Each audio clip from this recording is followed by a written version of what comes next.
বিসমিল্লাহির রহমানির রহিম। এখন কিছু কথা বলবো। আমরা কৃষি কাজ করার জন্য আসছি, নাস্তা খেয়ে জিরেবার বসলাম।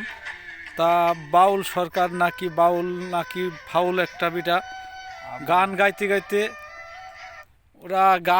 গাইতে এমন একটা পর্যায়ে চলে যায়, একজনের জন্য 10 জনের দুর্নাম। মামা, তোমার এই নিয়ে কোনো আছে, মন্তব্য আছে মামা? এটা নিয়ে মন্তব্য কি মামা, এটা কিন্তু আসলে হ্যাঁ। ভুল করছে। হ্যাঁ। তওবা করে ফিরে আসতে হবে। তবা করে ফেরত আসবে না ফাঁসি কার্যকর হবে, কোনটা?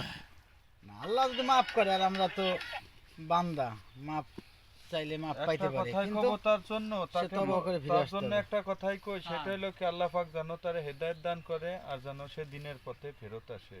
সে যাই কিছু বলুক, সে একটা জ্ঞানী মানুষ কিংবা গুণী মানুষ হোক, যাই কিছু হোক না কেন, আল্লাহ পাকের উদ্দেশ্যে না, আল্লাহ পাকের উদ্দেশ্যে না, কোনো মানব জাতি কোনো আল্লাহ পাকের ঊর্ধ্বে না।